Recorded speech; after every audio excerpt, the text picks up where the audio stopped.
Hey everybody! I don't know if anybody's here yet, but if you are, definitely say hey in the chat.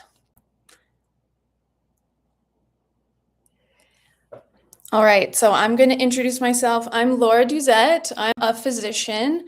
I am at University of Colorado, and I am continuing my training to become a pathologist, which is the kind of doctor that specializes in diagnosis and disease. So that's where I am at now. But what's relevant to this is I'm the author of the Low Nickel Diet Cookbook and Guide. Oh, hey, hello, Eternity Mine. Thanks for being here. So I wrote this book. This was a book I wrote because I have systemic nickel allergy, and eating for this diet is really, really difficult. And I wanted to make it as simple as possible, as well as provide recipes that are more healthful, because my history is that when I was diagnosed with systemic nickel allergy, I was told I need to eat a low nickel diet, and figuring out what the heck that means, that was hard in and of itself. But also, the recipes that I found and the cookbooks that I found, the recipes were not what I would consider health promoting. My background is also in nutritional therapy. So I was in tech for 10 years, and then I got hit by a car and I got a traumatic brain injury that made it so I couldn't work anymore. And that process made me learn about nutrition because I was having a lot of brain symptoms and GI symptoms. And so I started to learn about how nutrition could help support my healing process. So I got certified in nutritional therapy, which just further increased my desire to know more about the human body and disease. But about 6 months after I had that accident, I started getting really itchy, terrible bumps on my hands that got worse and worse and cycled worse and worse over time. And that's what's called dyshidrotic eczema. And my doctor gave me ointments and creams to put on it, which would just kind of reduce the inflammation, but it didn't stop the cycles. And thankfully, I found a wonderful community online, and I found research papers that helped me discover that I might have a systemic nickel allergy. Now, I'd already had a sensitivity to nickel through my skin. I grew up being sensitive to jewelry, so I didn't wear a lot of jewelry. So I thought, well, maybe this could be it. And so I started eating a low nickel diet to test it out, and it started to really help. And then I went to my dermatologist finally. It takes a million years to get in to see a dermatologist. And she diagnosed me officially with systemic nickel allergy. So that's how I began. And like I said, I ended up writing this cookbook while I was studying to try to get into medical school. And then my first 2 years in medical school, I finished the book. And ever since then, I kind of dropped off the face of the earth. I will answer questions that people send me through email, but I've kind of disappeared, and I'm really sorry about that. But now that I'm in residency, I do have more time. And so I want to be a consistent resource for the community now. And I also want us to kind of pool our experience and our resources to try to move forward the research and the information and the tools for our community, because unfortunately people are not doing that. I was hoping that there would be more in at least the medical community to step up, especially in North America, but that's not really happening. So I guess that's going to have to be me, and that's going to have to be us. So that's the plan. So my thinking about how can I be a consistent resource? How can I do this consistently in a way that that is going to be helpful? That's why I'm doing it on Sundays, because Sundays, almost every Sunday, I start a pot of chicken broth so that I can drink it throughout the week, because chicken broth is really great for digestive health, and it has a lot of good nutrients in it that help support the hair, skin, nails, gut lining, which we need as people with systemic nickel allergy, right? It's because the nickel gets in through the skin and through the digestive tract. We want that barrier to be working as well as possible, because if we're not, then more nickel can get in and our immune systems will freak out, and then we're going to be very sad. So that's why I like to have broth throughout the week if possible. Just make sure I'm getting a good amount of that. So we're going to start, that's what we're going to do today. We're going to start the broth, and then we're going to just say like the very basics of systemic nickel allergy for those of us who are just wondering if we have it or are new into this. And then we'll go through some questions that I received. And if y'all have any questions that are here right now, you can put the questions in the chat. I'm definitely not going to be able to give the best answer to every single question. I don't know everything. But what we're going to do is create a list of topics and questions that we can go over in more detail. So my idea for what these videos are going to be like is start the broth, go over some questions from the week and questions that y'all have, and then do a deep dive into one topic every week. So this week, we're not going to do a deep dive into a topic because we're going to talk about what that is and decide on that. But that's what these videos are going to be like. And if you can't be here for the live, just send me an email with the questions and you can watch the live later. Now, something that I promised was that I was going to give a really amazing discount for the hardback version for every live, because I am now not just a nutritional therapy practitioner, but I'm also a physician. So I would love to do a reprint of this book with some updates, and also be able to say I am a DO because I'm an osteopathic physician. So that's the plan. So we're going to sell through these as quickly as we can. I'm going to give a $12.99 discount on my website, and the code, let's see, the code is First Live. And because this is the first live, and I know a lot of you messaged me and said you wouldn't be able to be here at the live, but you were going to watch it afterwards, I'm going to extend the code to be active until tomorrow, Monday. So you have some time to watch the live and get the code and get the discount on the book. So it should be around $20 plus shipping and any tax that may be applied. That's not on me, but that's the plan. So we're going to be doing chicken broth. This recipe is in my book on page 168 in the soup section.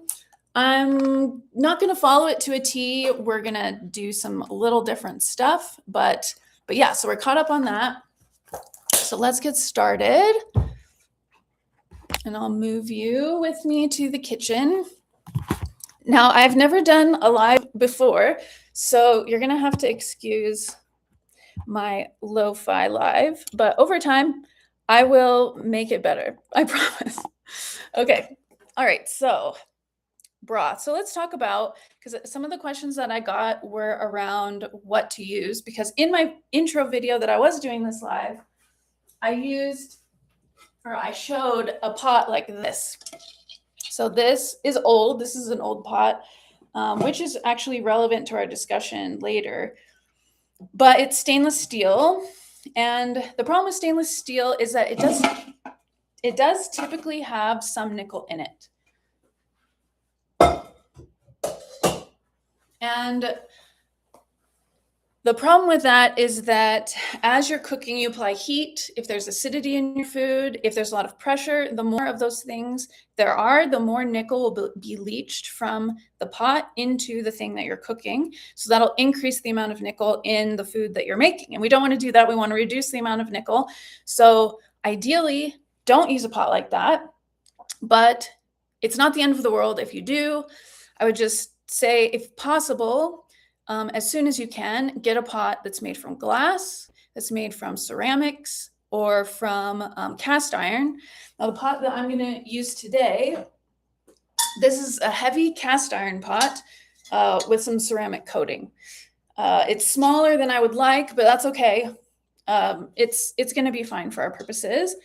I'm going to use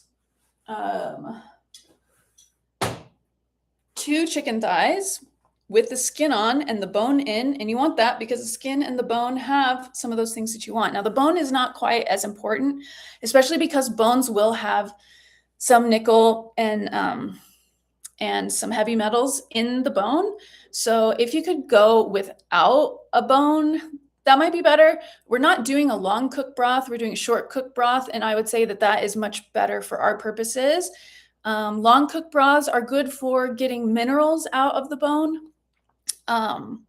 And that's not as important as what we're trying to get with a short cook broth. Short cook broth with chicken that has the tendons and the skin, we're getting a really good amount of like what you might have heard of as collagen. So collagen is just one type of string of a bunch of different types of amino acids that build to proteins, that build to collagen. There's other connective tissue proteins that are made from these short chain amino acids that we're getting from this that help build the hair, skin, and nails that we talked about.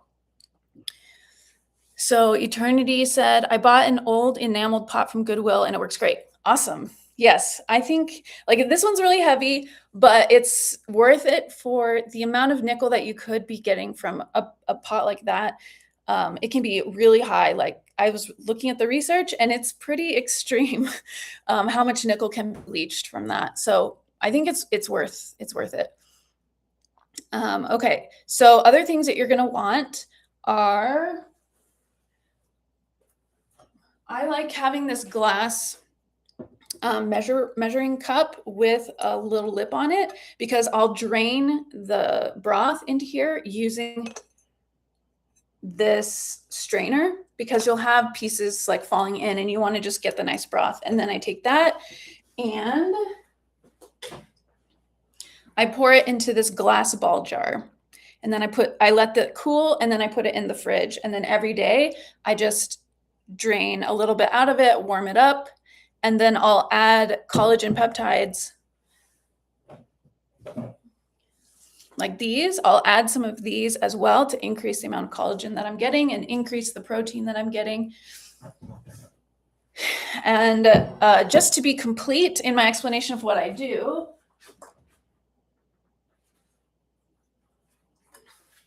I will pour that into one of this. Now this has metal in it. So I wouldn't necessarily recommend this. I can do it because I'm not as reactive to nickel anymore after being really good for a really long time. But I will put it in here and take it to work and then sip it throughout the day because it stays hot throughout the day. So if you have another solution to something like this, that keeps your drink warm. I don't know if it's like a glass with a cozy on the outside. If anybody has ideas around that, please share them because I have not taken the time to find a solution to that. But this is a way that you can make sure that you're drinking it, you know, in the morning, or sometimes I'll drink it for lunch, stuff like that. Oh, Catherine's here. Can you do the broth from a whole chicken carcass? Yes. In fact, that's what I did for a long time. I would use just a whole chicken. Oh, you're saying carcass, like the bones and some of the tissues. Yes. What I would do though is I would put the carcass in and then maybe add something like a leg or two, or a leg and a thigh that have the skin on them, so that you get some of that soft tissue breakdown of the proteins as well. So that would be my recommendation. Okay, what else might you need? That's pretty much it. So let's start putting things together. You can do it a couple of ways. The easiest way is put everything in the pot at once and just go with it. The way that I've been doing it lately is a little bit closer to like what a chef would tell you to do, which is, in fact, maybe I should just bring y'all over here. Is this gonna work? Okay. Okay, so here's my pot. We're gonna do 2 chicken thighs, and then I have my chicken feet. If you've never seen chicken feet before, they look like crazy dinosaur feet and probably really gross you out at first, but These are amazing. The density of amazing nutrients you're going to get for your hair, skin, and nails and your digestive tract out of this is this is the gold. So you got to make sure you have it. So we're going to put, the feet in there, and then we'll put our chicken. So see, it's got lots of good skin on it. Okay, Eternity. Old thermoses are lined with glass inside if you can find one. I also bought a ceramic lined travel coffee mug. I don't remember the brand, but I can look it up. Yeah, let's do that, because that could be a game changer for so many people. Okay, let me wash my hands. And then you guys can see my messy apartment.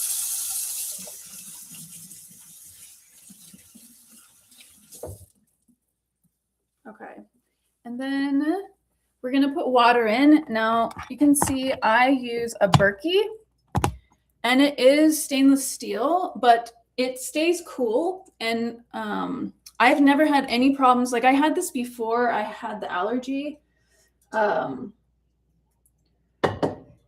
So I tried to use it, because you do want to make sure your water is filtered, because one of the biggest offenders of getting nickel into your body is through tap water. So if you don't have something to filter your water, your tap water, then just run your water for a couple of minutes in the morning. It sounds like a big waste of water, but that is what research has shown will remove a lot of the nickel and hard, heavy metals from your water. So I'm going to use a Berkey, but and I'll put the water in here.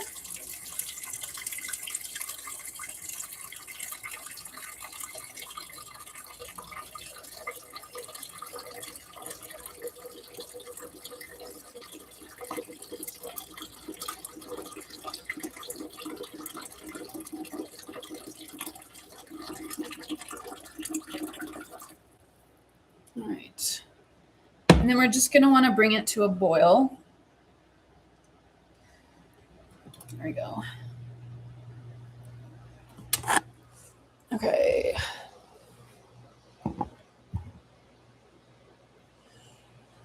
Hey, Jared.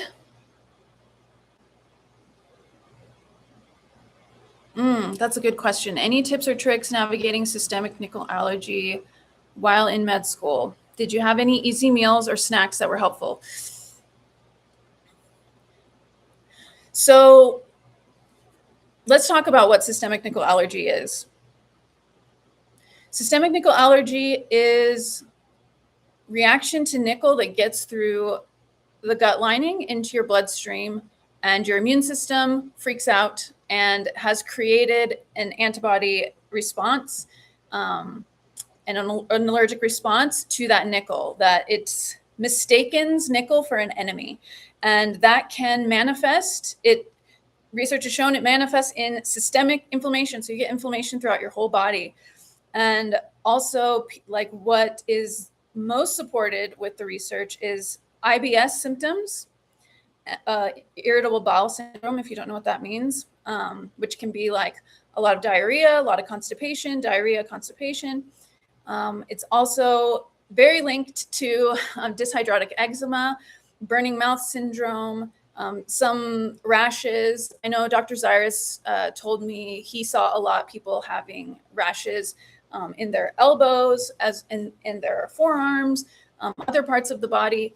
That definitely happened to me at my very worst when I was flaring up super bad. So you can have skin symptoms, you can have digestive symptoms.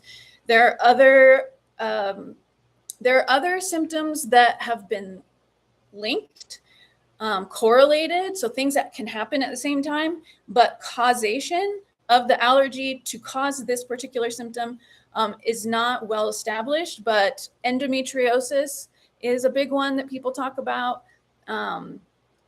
histamine intolerant. I mean, we're going to go into a lot of this stuff, but there are some other things that just haven't been well established yet through the literature. That doesn't mean that they aren't caused by it. It just means that we can't say for sure that that is the case.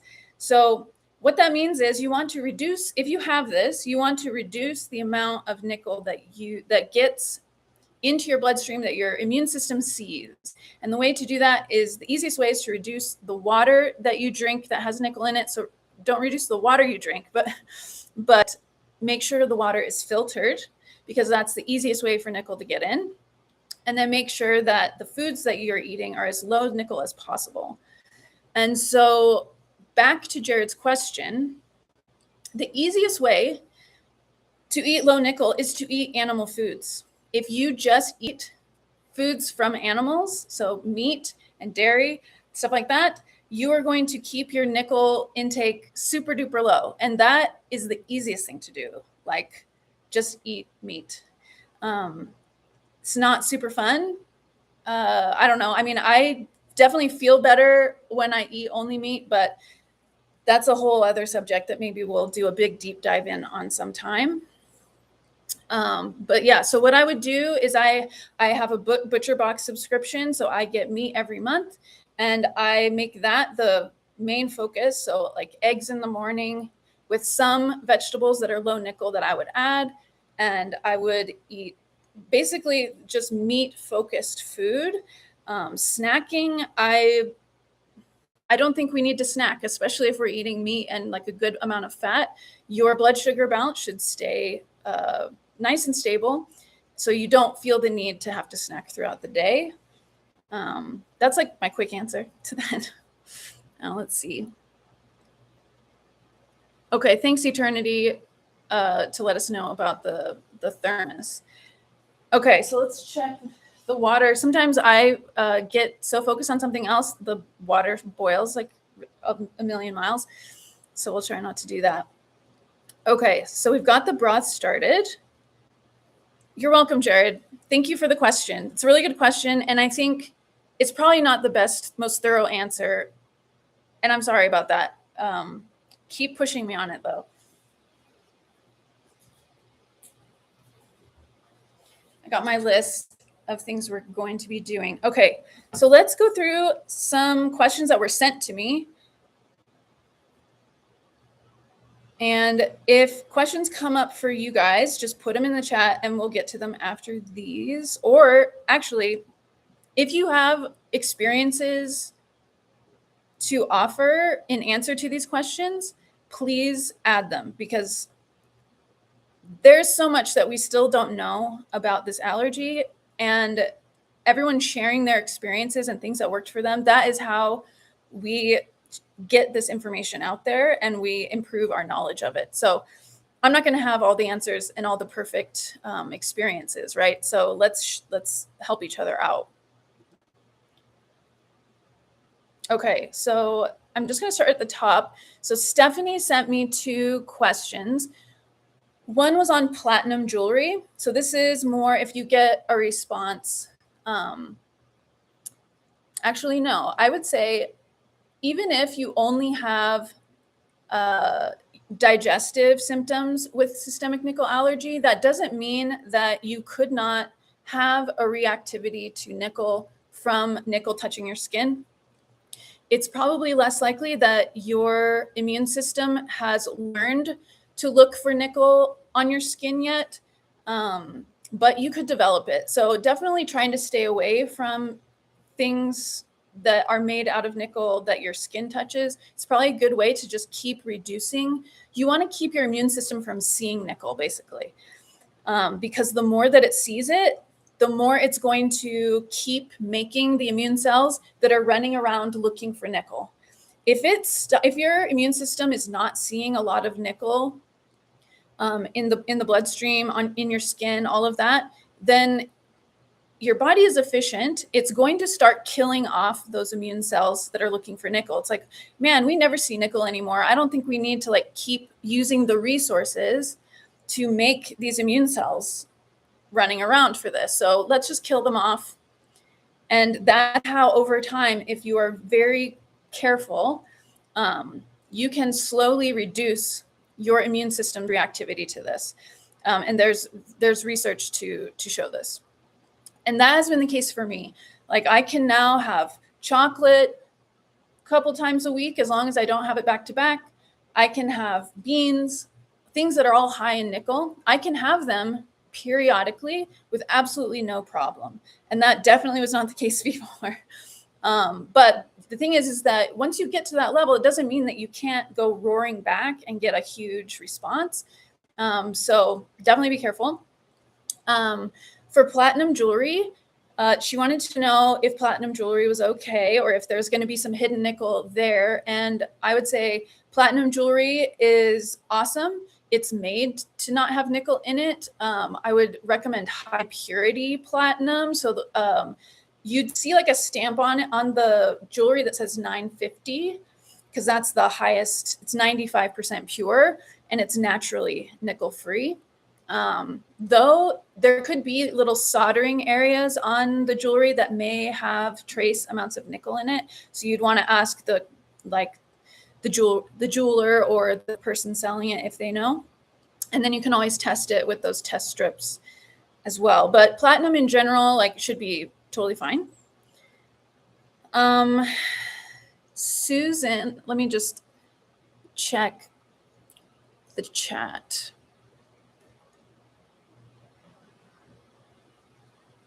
Okay, since I was just talking about this, I'll answer this question from Jared. How long did it take for you to tolerate some occasional higher nickel foods? I wasn't super good about keeping track of like how long it took for each thing. So all I can say is like what I feel like I remember.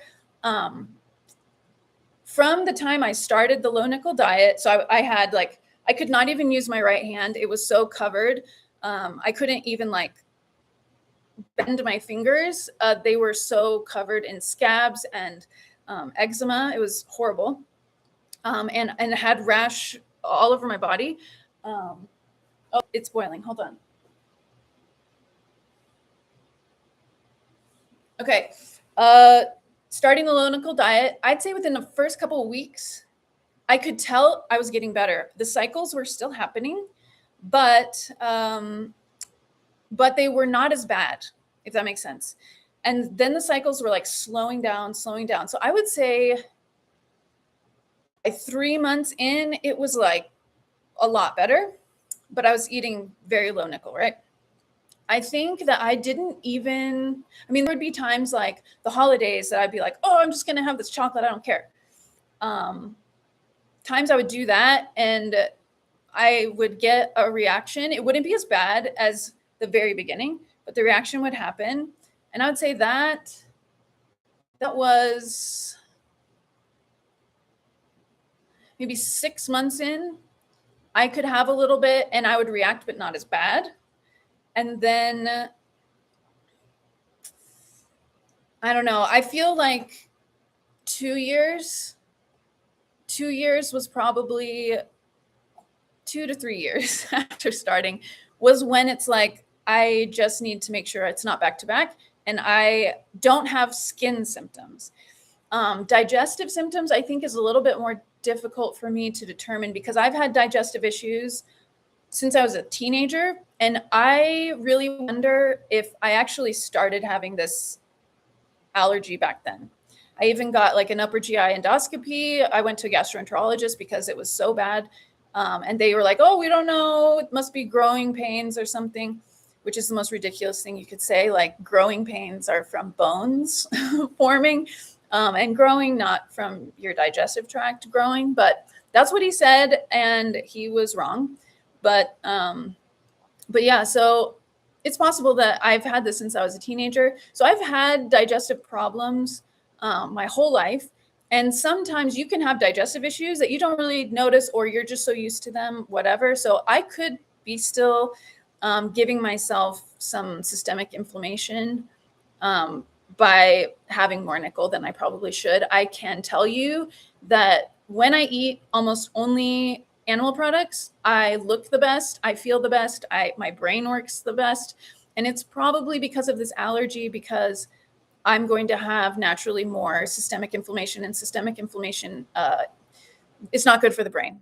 So, so yeah, if I was going to be like as definitive as I possibly could, I'd say like 2 years, 2 to 3 years, where I could tell like noticeably I have like no noticeable problems if I happen to have like a big piece of chocolate cake or I have a bunch of beans or something like that. But I definitely just try to stay away from it, and I'll have just like a little treat of stuff like that every now and again.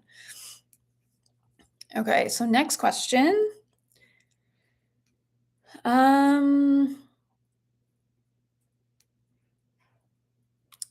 Kind of addressed this already. Okay, so Stephanie also asked, what is it with these little dots on my hands? Is it from touching the nickel or consuming the nickel?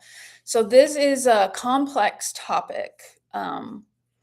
Like I said earlier, your immune system can react to seeing nickel anywhere, and it will learn where it saw nickel for the first time.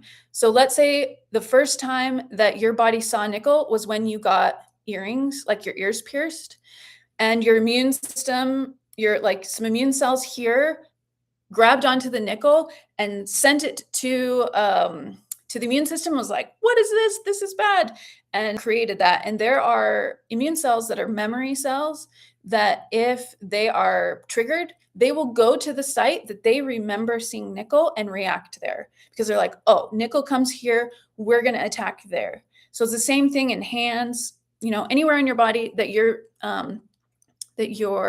immune cell, that particular group of immune cells, remembers seeing the nickel. So, for example, if I consumed a lot of nickel and was reacting on my hands, for example, there's a patch on my back that would come up.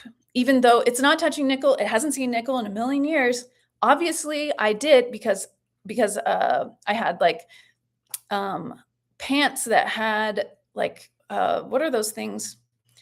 They're like from a belt, from like your pant buckle or whatever.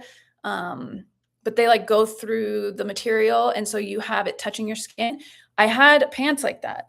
And so my immune cells are like, oh, here's nickel. Like I may have consumed the nickel, and then the immune system was like, oh no, we've got nickel. And then some of those immune cells went to my back, to that spot, looking for the nickel and reacting. So that's kind of an example of why you cannot touch nickel at all, but you consume it. And your immune cells are like, hey, I remember seeing nickel. Nickel was over here on this hand, and it will go to that hand and it will start reacting, even though you haven't touched it. In fact, one of the leading experts in the world told me that if you have the dyshydrotic eczema on the palm of your hand, it is a systemic allergy. It is not from touching. So if you're having that reaction, it's not from touching something. It's actually from you consuming and that systemic response happening. Now, if it's on the top of your hand or something like that, then it could be a different cause. But on the palm, most common cause is systemic nickel allergy, or cobalt allergy, actually. That's another one. But that's what she told me, and she's absolute expert. So and it makes sense. So yeah. Excuse me. I'm not used to talking so much. I'm a pathologist. Okay. Jared, thanks. I appreciate all the work you've done. My dermatologist referred me to your website 2 years ago, and it has helped me so much with my eczema. Oh, good. Who's your dermatologist? We need to know who they are, because not all dermatologists know about this. Contact dermatologists should know about this. I've been to their conferences and they talk about it, and they were super excited about this book before it came out. So yeah, let us know who your dermatologist is. People ask me all the time who they can go to. I tell them, don't go to a normal dermatologist unless they have been trained in contact dermatology, because there's a lot of dermatologists out there that they focus a lot on more like beauty stuff, cancer. There aren't as many that focus on contact allergy.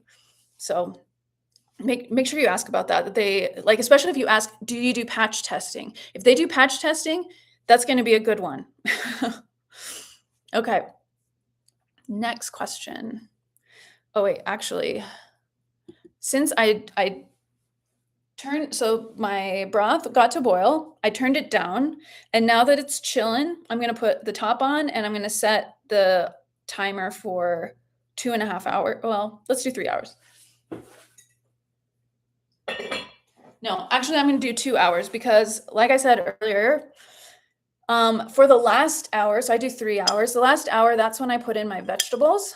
So I took 2 carrots and I just chopped them roughly, a couple of celeries, and then a white onion.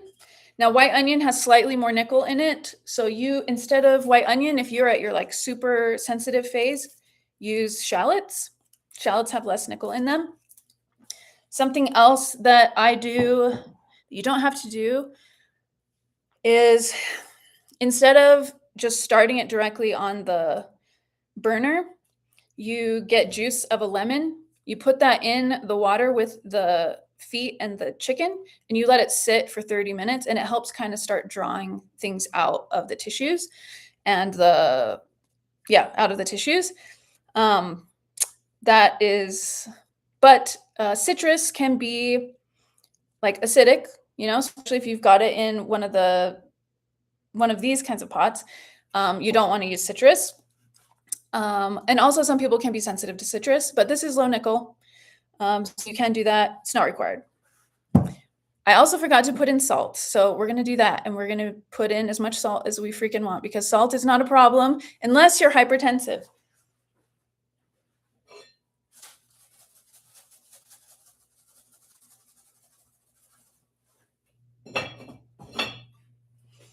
Yeah, salt is super important. Do not shy away from salt unless your doctor tells you you need to. Okay. So, okay, the broth. Oh, we got to set the timer.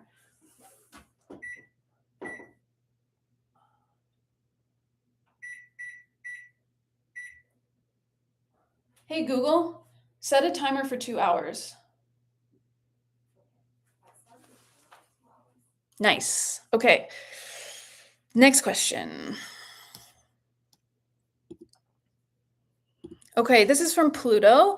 Pluto asked about if there's any connection with interstitial cystitis, which is like inflammation and pain in your bladder.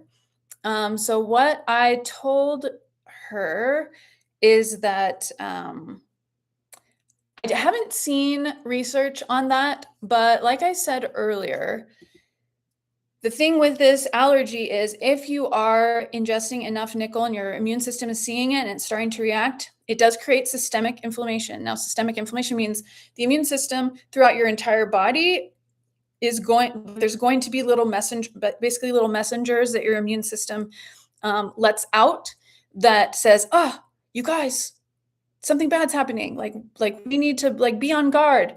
And that will create an inflammatory situation in your body. So if you have underlying problems that inflammation can exacerbate, so make worse, then that's how I think some of these connections people make. They're like, oh, endometriosis and systemic nickel allergy. I have really bad endometriosis, but when I started eating a low nickel diet, my endometriosis stopped or got better or stuff like that. That makes sense to me, not because I think it causes endometriosis, but because it can exacerbate endometriosis. Endometriosis is an inflammatory condition, basically. The more inflamed your body is, the worse it's going to get. I could see that making sense for interstitial cystitis as well, that any underlying problem or potential problem, like weakness that your body has, it could make it worse. So if you have arthritis and you also have systemic nickel allergy and you eat some nickel, I could see your arthritis getting worse, right? So things like that. I hope that answers the question. I hope someday we will be able to say, yes, this causes this, but there's that, we don't have that yet. Okay, next question, stainless steel cookware. So I got a couple questions about that. We talked about that a little bit already. But what I will tell you is you can get stainless steel that doesn't have nickel in it at all, that you don't have to worry about. And it's called 18/0. So 18/0 and then the number after it will tell you how much nickel in it relatively. This is called type 430 stainless steel. Like we talked about earlier, it can have nickel that in it that will leach into the food that you're making. And I read a research paper that they did on how much nickel is leached in what circumstances, and they found that if you increase pressure, if you have acidity like tomatoes or lemons, so pressure, temperature, acidic items, it leaches significantly more nickel than you would normally have coming from the pot. They also found that the newer the pot, the worse it was. After about 10 uses of the pot, it leveled out, but it still was leaching. So if it's a really, really old pot, it might not be as bad, but it's still quite a bit. And I was very surprised. I think I quoted the paper. The 10th cooking cycle resulted in an average of 88 micrograms of nickel and 86 micrograms of chromium leached per 126 grams serving of tomato sauce. This was in like a tomato sauce. And if you don't know this already, we need to try to keep our intake below 150 micrograms. So this is over half of your daily intake of nickel that you're trying to get is just from this tomato sauce cooked in stainless steel. Now, you could eat only meat all day long and then have this serving of tomato sauce out of the stainless steel pot. And guess what? Your nickel amount for the day will be lower than 150 micrograms. So this goes back to like one of the biggest overall things that I feel like I need to constantly remind people of, which is like, yeah, try to stay away from nickel as much as you possibly can. Yes. But also it's a threshold allergy. It's a certain amount of nickel, which means you can kind of budget your nickel like you might budget your paycheck, your money, right? Like if you really want some chocolate today and you know that the chocolate amount that you want to have is like 90 micrograms of nickel in it, well then enjoy the chocolate cake and take a lot of vitamin C with it. So because vitamin C can help grab onto the nickel before it even gets into your digestive gets into your bloodstream, and you'll poop it out. And so it'll grab onto some of that nickel and keep it from getting into you. So that's one thing you can do. And then the rest of the day, eat mostly just meat. And you will still be below the 150 micrograms. Now, that's not promising you won't react, because some people will react to a big bolus, so a big amount at once of nickel, even if it's under 150 micrograms. That has not been fully clarified by the literature, but I do know some people have had that experience. But what I'm saying is try to start there, where like you don't have to be absolutely perfect. Just pick the things that you're not going to be perfect about and then try to make up for it through other methods. Another question along these lines that I got was around pressure cooking food in an instant pot, if it causes more nickel to be leached from the stainless steel than other methods of cooking. And yes, that's true, kind of like what that research paper said. I can tell you with an instant pot, my partner has an instant pot, and he got me a lining that is ceramic for it. So we cook with the ceramic lining instead of the normal stainless steel lining. So that does exist. And you don't have to worry about the ceramics, because the food grade ceramics don't have any nickel in them. So that is that. Let's see, any other questions that, if you guys have any more questions, put it in the chat. I'm just going to look to see if there's any more that were sent to me. Oh yeah. Okay, so my throat's really dry. I'm going to get some water. Hold on.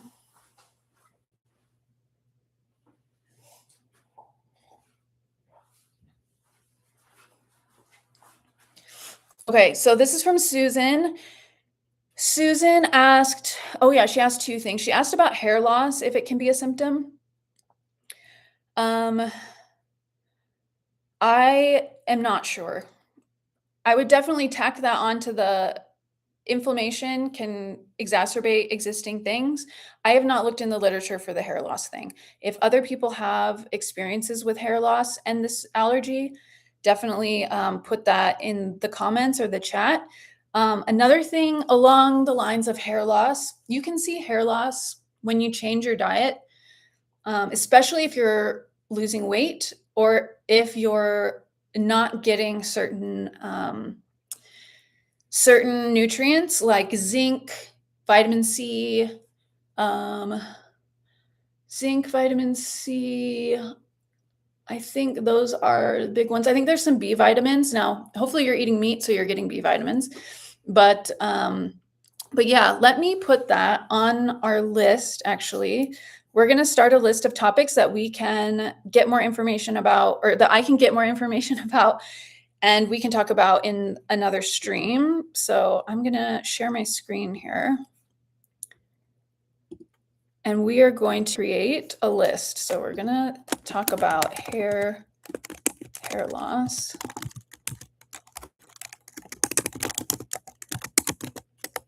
Okay, and then her next question was about the connection with mast cell activation syndrome and histamine intolerance. Mast cell activation syndrome. Okay, and actually as a pathologist, I will be diagnosing this because one of the requirements of diagnosis of mast cell activation syndrome is actually microscopic.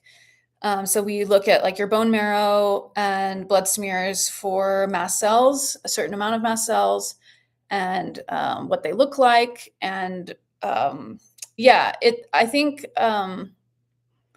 but I do know in the literature, there absolutely is a connection between the low nickel or systemic nickel allergy and mast cell activation syndrome. Not because it causes mast cell activation syndrome, but because if you have mast cell activation syndrome and then also have this allergy and then eat nickel, your mast cells will freak out. Hold on, I'm going to take my top off here a little bit. So mast cells are a specific immune cell that is kind of, it's related to allergy. So when the immune system sees something it's allergic to, it depends on the type of allergy, it will kind of like, it's got all of these little granules in its body, in its little cell body, and it will kind of barf it out into the bloodstream or wherever it's at and cause a lot of damage because it's basically like a bunch of stuff that acts like messengers to other cells to do other things, and it can also like break down tissue and stuff like that. So when you have mast cell activation syndrome and then you also have an allergy and your mast cell sees the thing it's allergic to, it's going to react. And so mast cell activation will get really bad for people in that situation. Histamine intolerance, this is a lot more nuanced of a thing and controversial as well. When people think they have histamine intolerance, I will ask them, what have you done for your gut to address this? Because most people who think they have histamine intolerance, they just have poor gut health, because once your gut health is in a better place and your gut lining is nice and strong and working correctly, you will not have this problem anymore. Like histamine intolerance is a sign of poor gut health. And actual histamine intolerance, that is something that I don't want to speak to until after I do more of a deep dive into the literature myself. And so that's what I was going to say we should focus on next week, is let's go into a deep dive of the immune system and what we know so far about how exactly this allergy works, what immune cells are doing what do we know about it, and then I can address this histamine intolerance thing at the same time, because that's part of the immune response. So I think that's what we're going to focus on next week. But I hope that my answer for now is good. Just to like kind of recap the most important part of it, it would be If you think you have a histamine intolerance, I would say focus on gut health, and making broth is one of the best ways you can do that. And also eating the lowest nickel you could possibly eat right now. So you're keeping your immune system from reacting as much as possible, which would keep your gut lining also better if your immune system is not freaking out. So I would go like carnivore if it were me. I would go carnivore for at least a couple of weeks, and I would do a lot of broths and really focus on my sleep. And those things should help calm your immune system as quickly as possible and help your gut lining heal as much as possible. Just like nothing to offend it, nothing to harm it, nothing to stress it out. And that's also why the sleep is so important. In fact, I'd say sleep is probably the number 2 thing you'd want to do. Eat the lowest nickel you can possibly eat, and then sleep make your sleep as good as it possibly can be. And you should see the fastest possible healing that way. Okay, so those were the questions that I wrote down. So let's look at the chat.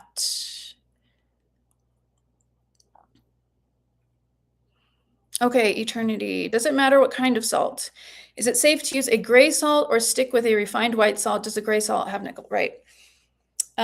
Gray salt, I think gray salt is supposed to be less likely to have nickel in it. I don't remember now. Sorry.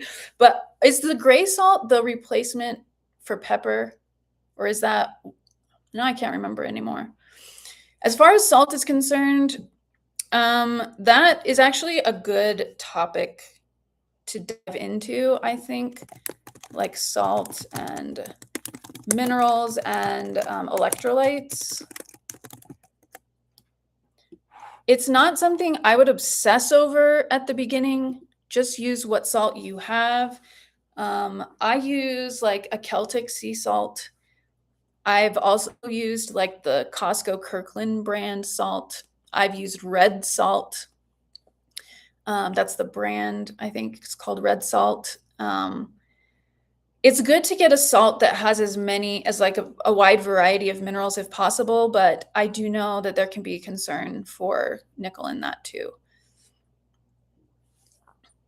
Oh, Eternity, you can't see the screen?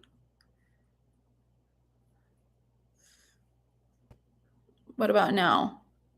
It was supposed to be showing the list of topics. Was it not doing that?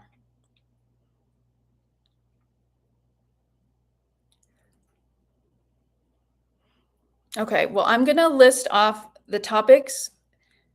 Okay, you can see me now, but you couldn't you couldn't see that screen where I had the list of topics. Okay, that's too bad because it's beautiful looking. It has this beautiful background of lovely meat, but that's all right. So for topics, starting next week, like next week's deep dive topic is going to be on the immune system. How does it work with this allergy, and what's the connection with mast cell activation syndrome and histamine intolerance? And then the other topics that we have on the list are hair loss and allergy. Oh, we also have like snacks and on-the-go busy foods. And then salt and minerals and electrolytes.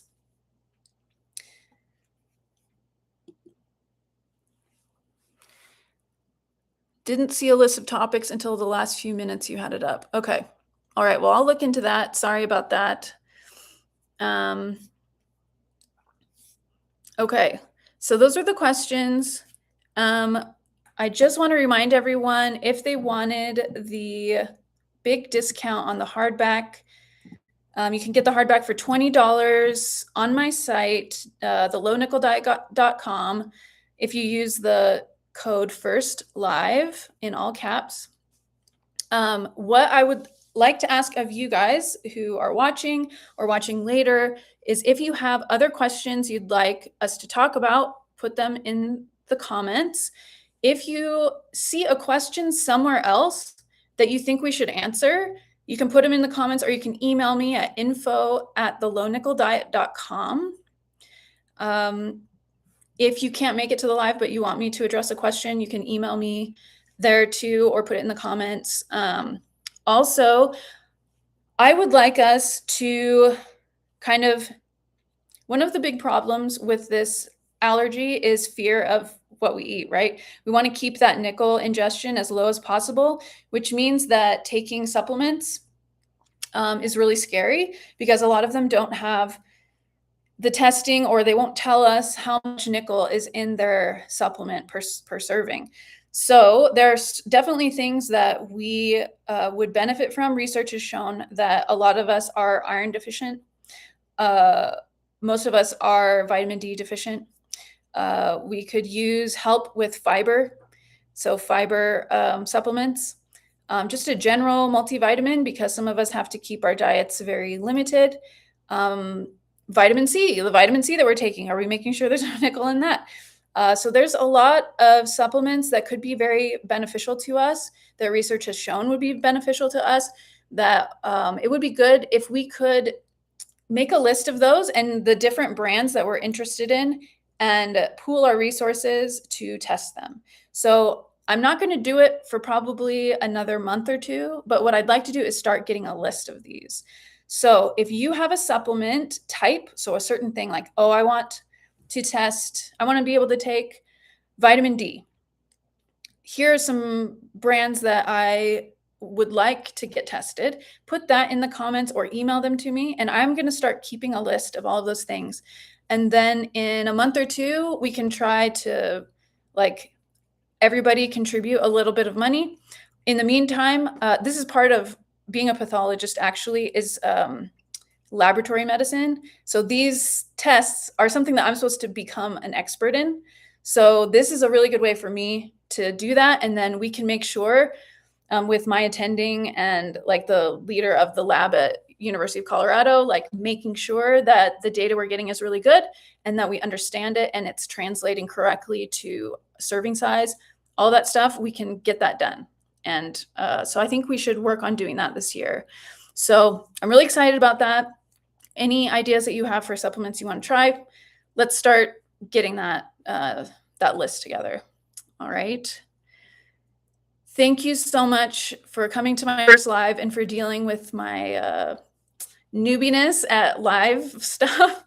I had a great time. Let me just make sure I haven't forgotten anything I wanted to say.